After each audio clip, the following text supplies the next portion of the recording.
지내고 있습니다. 일단 저희 수도회가 아까 말씀드렸듯이 1917년인데 이게 조금 자료마다 차이가 있어요. 그러니까 그 숫자에 약해서 좀 메모를 해왔습니다.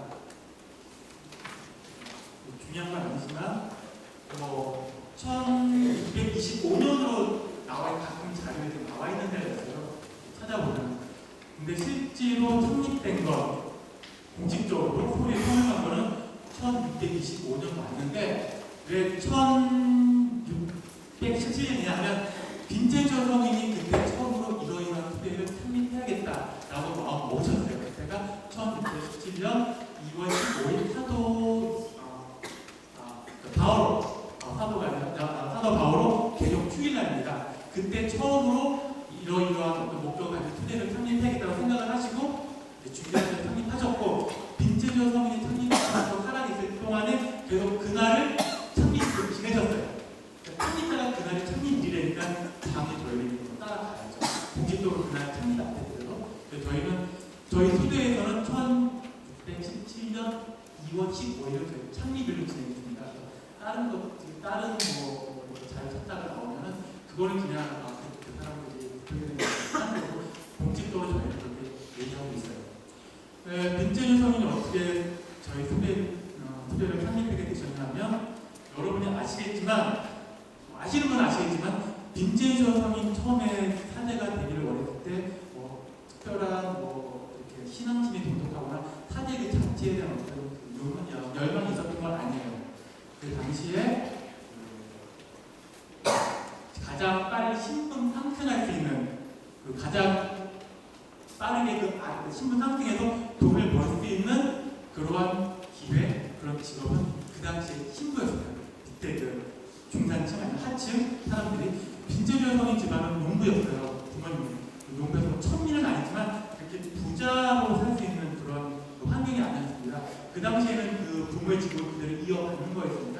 근데 빈체조 성인이 되게 똑똑했어요. 아버지께서도 얘를 신부로 키우자. 신부를 키워서 돈을 벌고 얘가 우리 집안을 일으키도록 하자. 그래서 집안에서 전폭적인 서포트를 했습니다.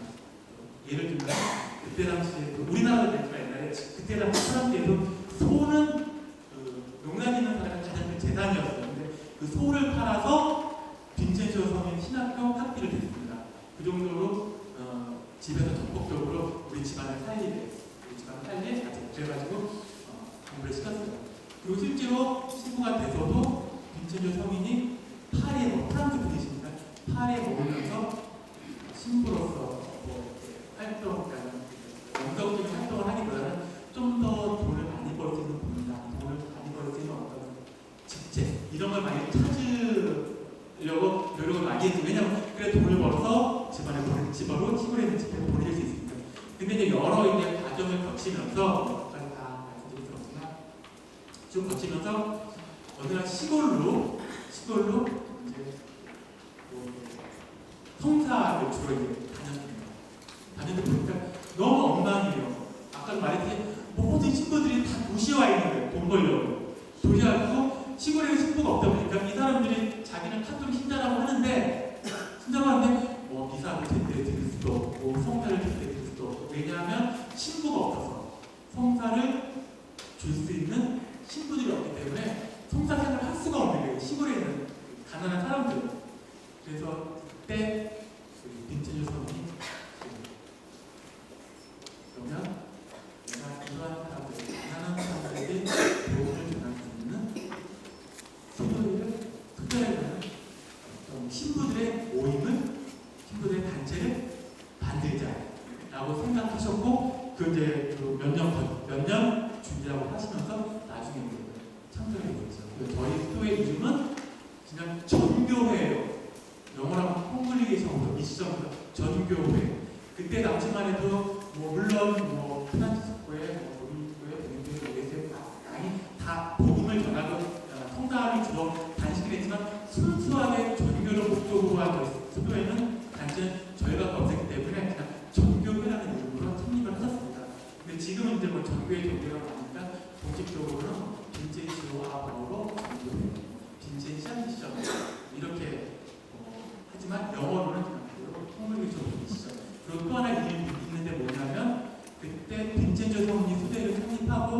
같이 모여 살던 곳이 프랑스의 라자로라는 거리였어요. 라자로.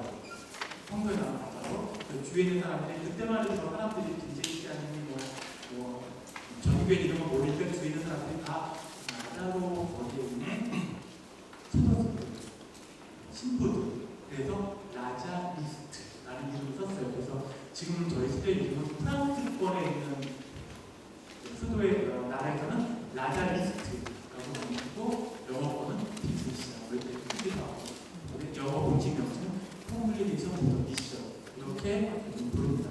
어쨌든 저희 수도회가 처음 생기게 된 이유 그리고 처음 생긴 빈제녀 성인이 만들고자 했던 목적은 가난한 사람들을 위한 복음을 전파하는 것이 저희 수도의 목적이었습니다.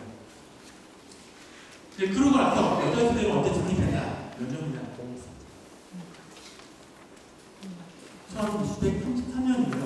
몇 년 만에 사랑시켰어요. 어쨌든 1633년에 사랑의 딸을 창립하게 됐는데 사랑의 딸을 어떻게 창립하게 됐냐 하면 빈체저 성인이 가난한 사람들을 혼자가 못 보니까 도와준 사람이고 특히 그 당시에 사랑의 애덕 부인을 했어요. 애덕 부인회가 어떤 사람들이나 귀족 부인이었어요. 그 당시. 빈제정 성인은 가난한 사람들한테 찾아가서 먹을 것도 주고, 간호도 해주고, 이런 거를 원했거든요. 애덕 부인회 회원들하고 같이 갔어요. 근데 이분들은 귀족 부인이에요. 그러니까 시정을 드리고 오는 거예요. 같이 가서 시정이 이걸 다 하는 거예요. 시정들이 다. 그러니까 이건 아닌데, 내가 생각했던 이건 아닌데, 그리고 일선도 많이 모자르고, 그러면 우리가 가난한 사람들에게 복지할 수 있는 수련회를 창립하자라고 생각을 하신 거예요. 근데 문제가 뭐였냐면, 지금 사랑의 딸이라고 얘기하는데, 문제가 뭐였냐면, 400년 전, 그 당시에는 수녀는 무조건 봉쇄예요. 나도 활동한 데서 있을 수가 없어요. 수녀는 그냥 딱 갇혀가지고 기도만 하고, 안에 활동하고, 그리고 실제로 빈제녀 성인의 영성 담당 신부님이 있어요. 신부님도 그런 활동하는 수녀를 생각을 하시고 창립하셨는데, 결국은 봉쇄 수녀를 창립하게 된 거예요. 어쩔 수 없이. 왜냐하면 수녀는 나올 수가 없으니까. 한국에 없는데, 성모 장문회라는 봉쇄 수녀가 있어요. 한국에 없는데, 디지테이션을 영어로 디지테이션 수도가 있는데 공대 수녀가 있는데 창립하는 목적으로 눈으로 보신 거예요. 빈제녀 성인이. 그러면 어떻게 하냐? 그러면 수녀를 붙이지 말자. 그냥 사랑의 딸이라고 이걸 붙이자. 수녀가 아니니까 봉쇄로 이렇게 묶일 일이 없는 거예요. 또 한 가지 문제는 뭐였냐면 이런 단체가 주교님 밑으로 들어가거든요. 봉쇄 수녀님들은 주교님 밑으로 들어가면 수녀회가 되고 또 봉사가 되는 거예요. 그러면 주교님 밑으로 두지 말고 그러면 당시 빈제이시고 전교회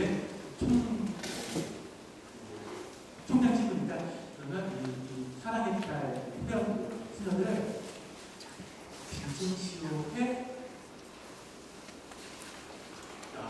빈제이시오회 밑에 두자 이렇게 된 거예요. 누가 얘기 하시나요? 예.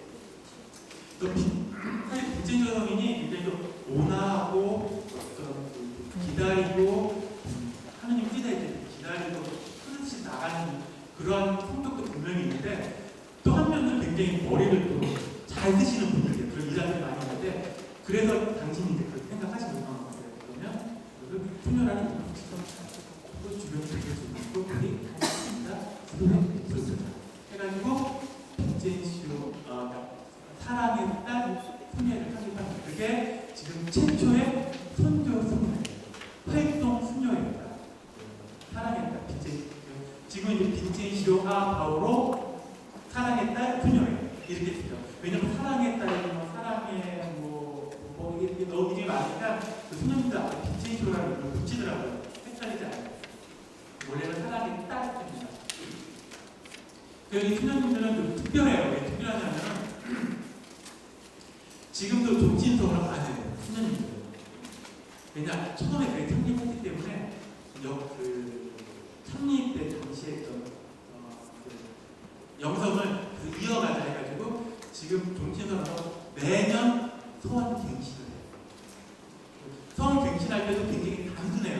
제가 한번 생각을 했는데 미사 중에 3월 25일인가 미사 중에 5분 정도 3분 정도 5분 정도 간단하게 영상하는 거예요.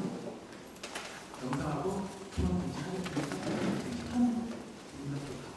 그래서 이제 다른 순교회가 종치를 안 하기 때문에 만약에 순교를 나가잖아요. 다른 데 같은 경우 시간이 하면 스님들이 종치를 나갑니다. 이제 파트타임까지 올라가고 해서 나중에 순교원을 나오게 되면 풀리기 위해 복잡해져요. 종치했기 때문에. 근데 파라긴다 스님들은 1년이기 때문에 순교에 딱 나와가지고 1년만 기다리면 자동적으로 그냥 별 문제 없이 그냥 흑대로 돌아갈 수 있어요. 네. 그래서 종친선을 안 하고 또 하나는 처음에 빈첸조 성이 창립할 적에 남자 수도의 밑으로 뒀다 그러잖아요. 지금도 마찬가지예요. 물론 지금은 재정적으로라든지 활동적으로라든지 남자 수도회가 여자 수도회를 붙이지 않아요. 전혀 완전 분리돼요. 하지만은 상징적으로 남자 수도회 총장 신부님이 여자 수도회 총장을 다시 맡고 있습니다. 옛날의 그 정치를 이어가기 위해서 뭐 400년 정도 됐으니까 그냥 얼마나 많은 일들이 있었겠지. 교회에서도 그렇고 이 수도회들도 그렇고 닦으냐 마느냐 이제는 독립하느냐 마느냐 여러 가지 얘기들이 있었는데 결국 그래도 우리가 창립자의 정신이 잊지 않고 있어 그래도 유치하자고 그러고 있어요. 그리고 여자 수도회 같은 경우는 세계적으로 남녀 수도회를 통틀어서 가장 큰 수도회입니다. 약 3만 명 정도 됐었는데 지금 점점 줄고 있어요. 그냥 정신적으로 독립적으로 성소가 된다 그래도 있죠. 서유럽적이라고 팍팍 줄고 있기 때문에 3만 명이 줄고 있습니다. 어쨌든 저희 남자 수도에도 그렇고 여자 수도에도 그렇고 창립의 빈첸성의 성인들은 창립할 가장 큰 목적은 가난한 사람들 남자 수도에 같은 경우에는 가난한 사람들에게 성사를 위해서 근데 뭐 성장을 위해서가 아니에요. 김재희 말씀하셨 어떤 말씀하셨냐면 후배원들한테 하나씩 드렸더니 여러분이 말씀을 전하러 어떤 동네 어떤 마을에 갔을 때 그곳 사람들이 굶고 있다면 말씀을 전하기 전에 먼저 먹을 것을 주십시오. 양식을 주십시오. 라고 말씀하셨어요. 400년 전에 굉장히 획기적인 지금은 뭐 당연한 것 같지만 400년 전에 획기적인 말이었어요. 단순히 영성적인 것만이 아니라 그 가난한 사람들의 어떤 필요한 것들에 대해서 빈첸조에서는 도와줘야 되죠. 그리고 또 한 가지 인상이 남는 건 뭐냐면 기억에 남는 건 뭐냐면 빈첸조 성인의 회원들이 말씀하신 것 중 하나가 우리 수도의 창고에는 가난한 사람들을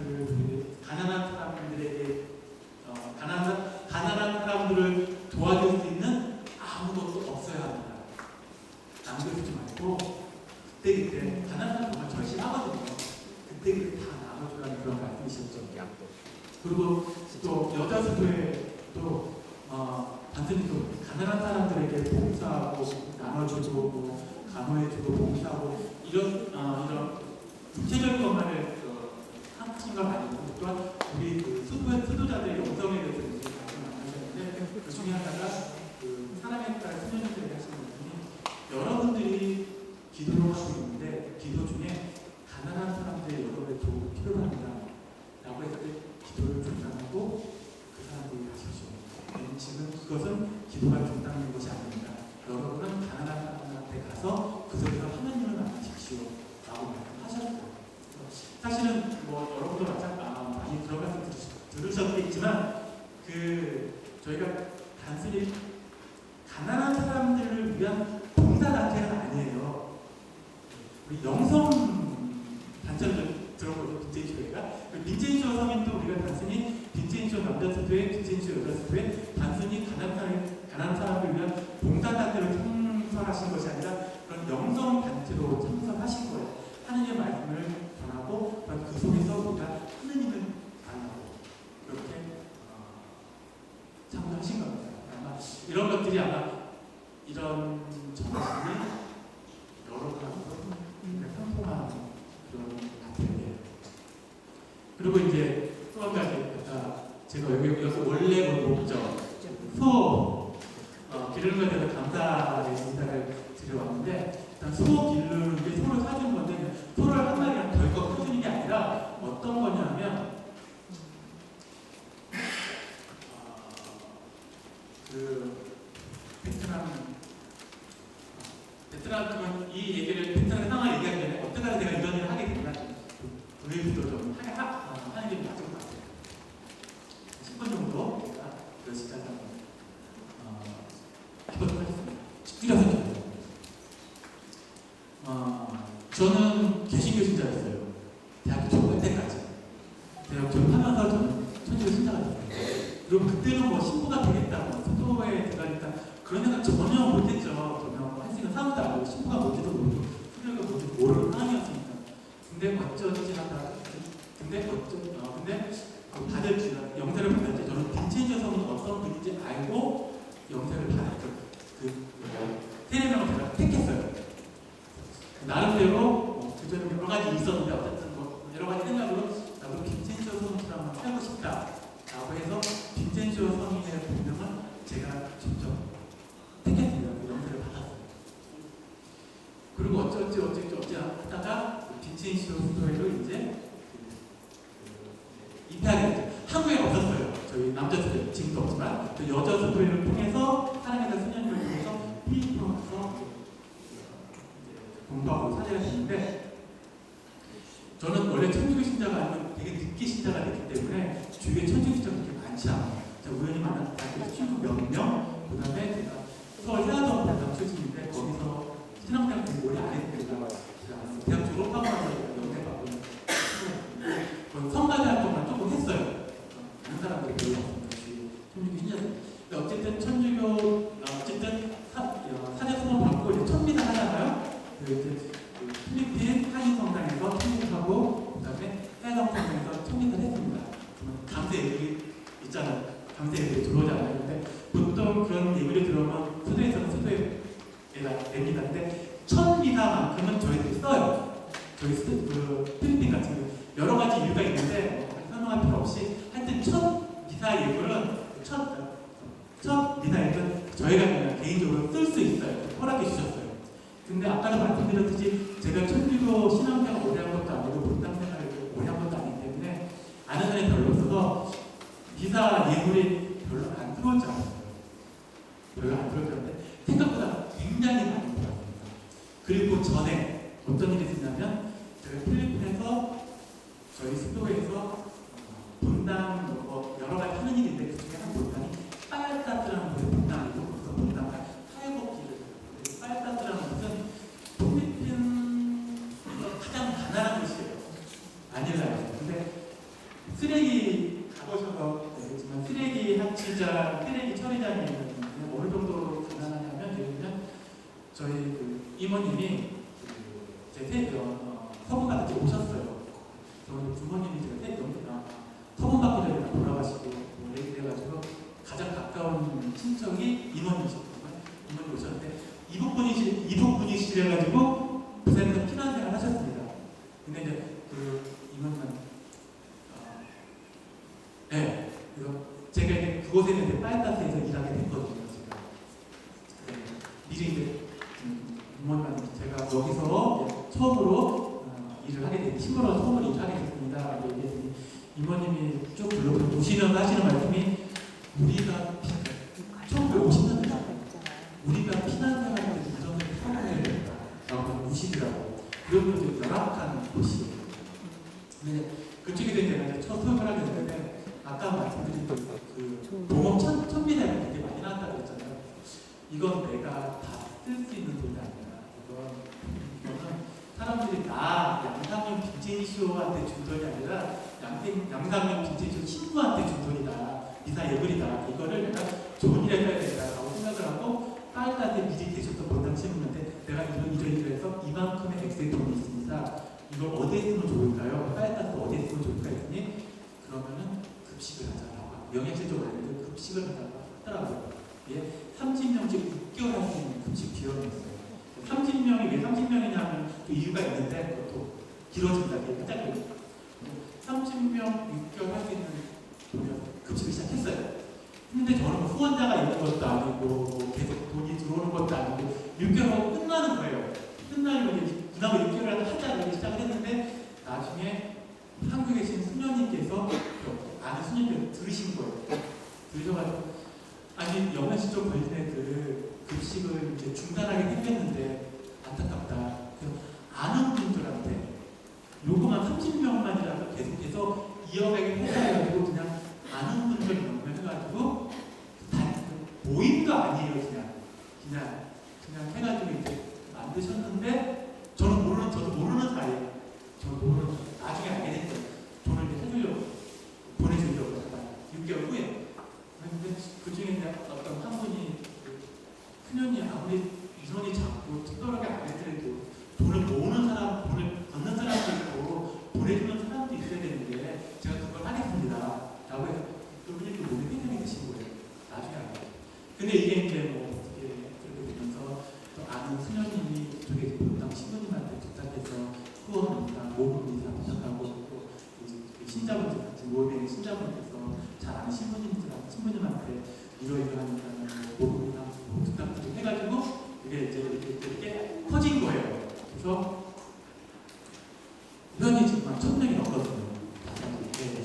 뭐 많은 액수는 아니고 적은 액수. 여기 또 계실 거예요. 근데 맞다 보니까 이제 급식이 30명에서 늘리고 급식표를 3개씩 늘려서 3개 늘렸어요. 30명, 3개 늘렸는데 더 이상 늘릴 수가 없는 게 빨다는 이게 가난한 동네이기 때문에 집들이 굉장히 작아요. 그래서 급식을 30명 하려면 다 한 번에 먹지 않는다 그래도 15명 감당 먹는다고 15명인데 주방이 있어야 되고 화장실이 있어야 되고 그러니까 어느 정도 공간이 필요한데 그만한 공간에 집이 없는 거예요. 그 다음에 또 뭐가 있냐면 그 집을 팔아야지 우리가 살 수 있는 거잖아요. 근데 빨다는 마지막으로 들어오는 동네이기 때문에 이사도 안 가요. 그러니까 3개까지 늘리고 난다면 이게 돈이 쌓이는 거예요.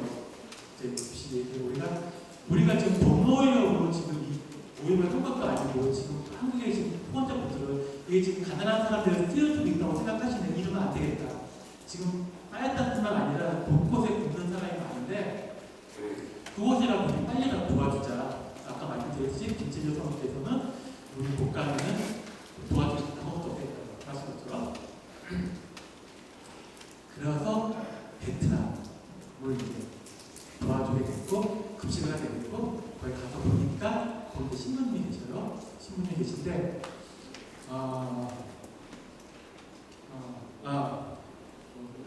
얼마 전에 돌아가셨는데 신부님께서 너무 좋으신 분인데 그분은 그 공산주의 박해를 겪으신 분이시거든요. 그리고 의사분이셨어요. 의사분이신데 거기에 이제 나병한 벽을 돌리고 일이 너무 많아서 이때도 신부님도 바로 때문에 병이 가장 큰 거라고 주의를 했는데 그분도 아무도 돌아가셨는데 그러실 거예요. 너무 많으신 거예요. 신부님한테 그 하는 걸 보면서 급식만 하면 안 되겠다라고 애기지를 모습을 보면서 신부님 제가 급식만 하고 도와드릴 게 뭐가 있냐고 여쭤봤더니 소 키우기 도와달라고 하고 있다. 그 소 키우기 어떤 일이냐면은 그 원주민 마을이에요. 한국은 원주민이라는 게 없기 때문에 원주민이 어떤 개념인지 잘 모르실 거예요. 근데 일본, 필리핀, 대만, 베트남 원래 살던 사람들인데 나중에 이주해온 사람들 쫓겨가지고 농사도 짓고 이렇게 해안가에다가 고기도 잡고 이랬는데 나중에 온 사람들이 이제 쫓아낸 거죠.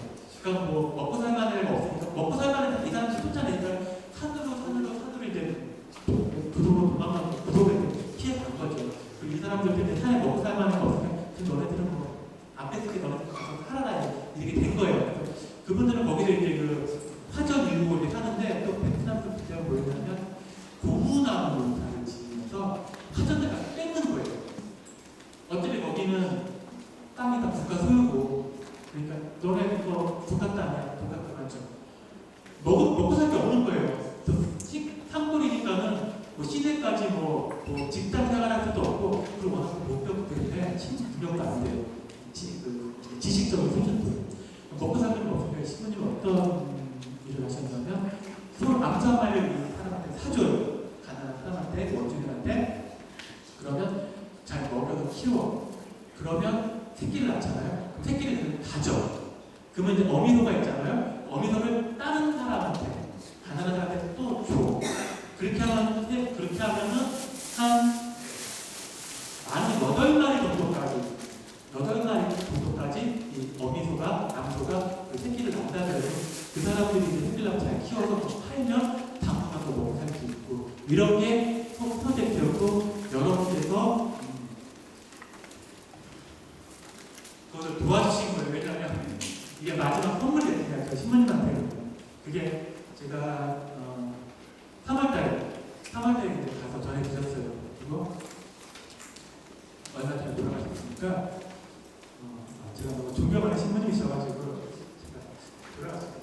아직 할 일이 너무 많으신데 어쨌든 여러분께 좀 주신 게 정말 신부님한테 마지막 선물이